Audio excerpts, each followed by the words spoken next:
This is not written in stone. How many times do I have to say that? This is a proposal.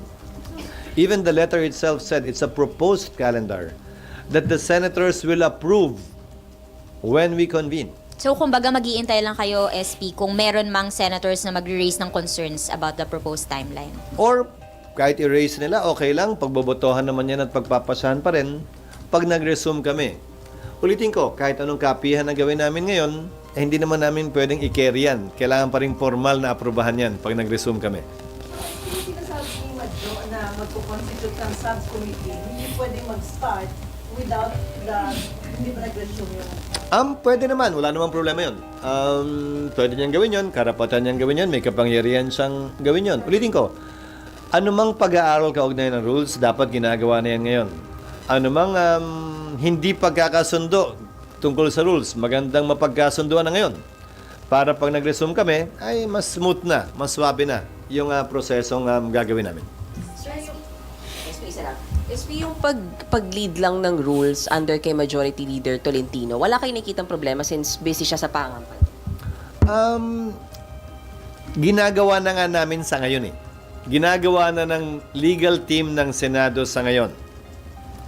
Ano mang gagawin ng Rules Committee, kausap ang sino mang resource person, it will just supplement whatever is being done already now.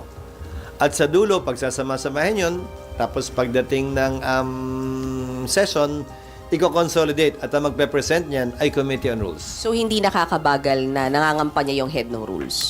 I don't think so because things are moving as we speak. Nung nakausap niyo Silang dalawa kaya yung pag-usapan nyo. Si minority at majority na lang. Ibig na dinadamay nyo pa ako dyan. Sir, wala ba silang balak mag-usap na nga lang po silang dalawa na lang? Sir, nung kausap niyo po si Sen Coco, did he already give you proposals sa mga gusto niyong amendments sa rules? No, ang pinag-usapan namin, ako yung nagpunta nung nakita kami nakita sa Marikina. Nangangampanya siya eh. So yun ang pinag-usapan namin, hindi namin napag-usapan. Ano? Mga sa gilid-gilid lang. Ano? Wala, mga, ano ba sinabi? Mamaya na lang, kwento ko mamaya. Hindi naman pang quote eh. Sir, hindi sir soundbite lang kasi sir, di ba parang ilang beses Nagkausap na kami. siya Basically, ang nag-request? sinabi lamang niya, na pwede kong sabihin, na sinabi niya, ay opinion ko yung binigay ko at tila suportado naman ng mayoriya yung iyong posisyon. Sabi ko, proposal lamang yon, wala namang kailangan suportahan o hindi suportahan dahil proposal yon. At lahat to isa sa pinal kapag nakita-kita tayo pagdating ng Hunyo. SP, yung letter po kay VP Sara and kay House Speaker, na-receive na po ba nila? And may Malamang. initial na sagot, may sagot po bang kailangan doon? Or Walang just- kailangan sagot. Hindi rin nila kailangan i-acknowledge dahil if ever it was properly served at merong either return card yon o may affidavit of service yon. So hindi naman kailangan patunayan pa natanggap nila at hindi rin nila kailangan sagutin. Gusto lang namin maging transparent kaugnay sa lahat ng ginagawa namin. Ulitin ko, hindi kami takot mademanda, naman demanda harapin namin, pero anumang misstep ay susubukan naming iwasan hanggat maaari by being transparent at every stage of the process and being fair to all parties concerned. Kaya parehong panig ang binigyan namin ng kopya, hindi isa lang. SP, binabanggit po si Sen Coco, it's now up to the people. Favorite mo talaga yun. To pressure the senators. Na To. Kung gusto nila mag-start talaga ng before June 2 yung trial, or maghintay pa ng next month. Sinabi ko na yan.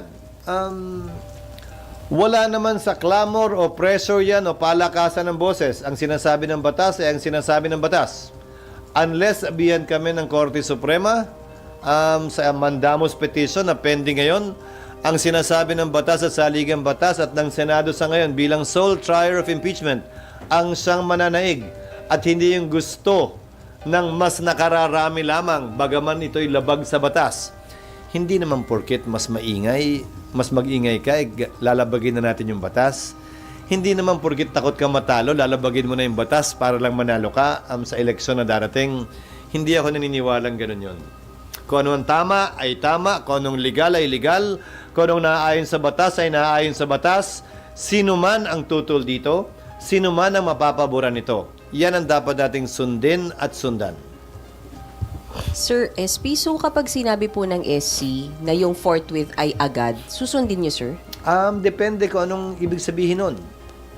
Depende kung anong sasabihin niya, anong agad. Ibig sabihin, sir, kung sabihin ng SC na Bukas. magsimula na kayo agad, Bukas. susunod kayo. Paano?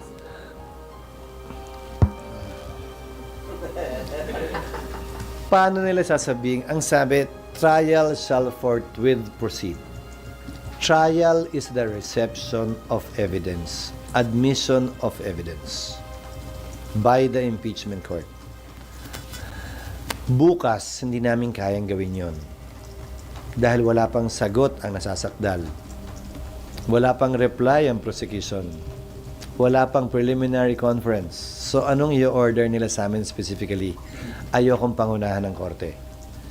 Kaya yung sinasabi din ng ilang prosecutors, kung pwede lang daw, bukas na mismo. Mukhang hindi nila alam ang rules. Hindi namin kayang gawin yon kahit simulan namin yung proseso nang hindi pa nare-refer sa amin.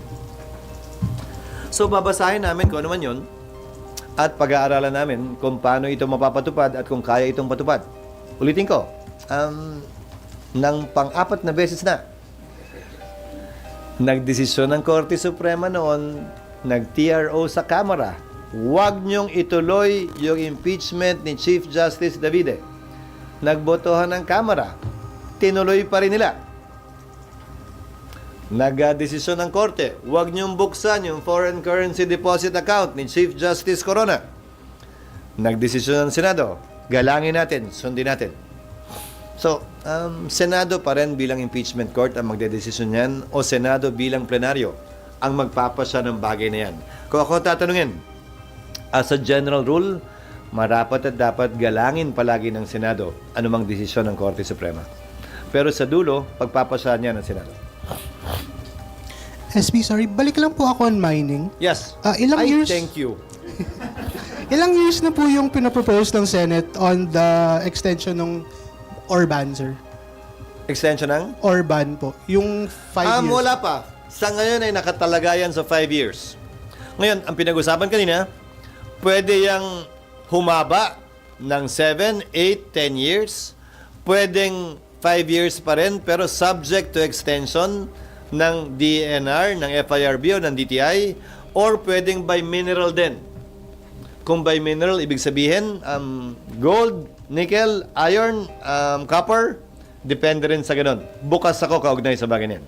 Sir, on the bi-mineral po, ano po yung basis of the extension po? Kasi ang gold may processing na rito. So, yung ban pwedeng immediate pagdating sa gold. Ang copper meron na, pero hindi pa kompleto yung proseso. Nickel, wala pa. Iron ore, wala. So, depende sa mineral, yung period na pwede nating bigay. Yun ang sinasabi kong bukas kami sa bagay na yan. So, sir, May sasabihin ako sa iyo, Mian, mamaya. Paalala mo sa akin. 3 months na, 3 months pa yung hinihintay natin. Lahat na-achieve na. Anong advice mo na lang sa mga... Nilahat mo naman, ako hindi. Ay, kasi Ikaw, baka naman ikaw lang. Baka ikaw lang. Yes, sir. Kaya nga, ang daming kwento, kaya nga naglalabas ng ibang kwento para maaliw kayo ng konti. Kayo naman, balik kayo ng balik. So, ano ulit yung tanong? So, with of course, parang lalong magdadami yung clamor na magtarap or magtuloy. Ano yung advice mo na lang? It's a hypothetical question. Nadadami yan. At saka ulitin ko, hindi kayang baguhin ng ingay mula sa anumang sektor o grupo yung nakasulat sa batas. Hindi namin babaguhin yon, depende sa palakasan ng sigaw. Hindi naman ako si Andrew E. na sinong mas malakas. Pinakamalakas, pinakamingay. Wala naman, hindi naman ako yun. So, hindi ko trabaho yun. Sinong ano? Ayun. Hindi ko naman trabahong hanapin yun. So, aralin na lang as before yung advice dun sa mga involved sa trial. Aralin yung rules, maghanap ng evidence. Maghanda, mag-aral, at magprepara. Para kapag ito'y nagsimula na, ay mahanda tayo. At wala nang delay. Maliban na lang kung may ibang pag-utos nga ang Korte Suprema. Nasasagutin pa lamang namin sa mga susunod na araw. Special session of the day po na. off the table sa parte nino. Na kayo po. Sa Senate kasi kayo po. Ulitin ko ha, President. under the Constitution, we can request for a special session for urgent legislation. May nalalaman ka bang urgent legislation? Na ayaw nyo nga pag-usapan eh. So, anong gusto ninyo? Magsisinungaling ako? Magpapanggap ako? Mag-aarte-arte ako na kunwari may urgent legislation at magre-request ako ng special session? Samantalang alam nyo naman ang dahilan lang ay yung clamor daw o yung ingay daw? Hindi naman yata tama yon, di ba? So sir, off the table yung Senate. Sa parte at panig ko. Pero pag tumawag ang Malacanang, Wala namang rason para tumanggi ang Senado at ang Kongreso kung mangyayari yon. Di ba? Ba't naman kami hindi susunod? Pero para saan uli? Para dito?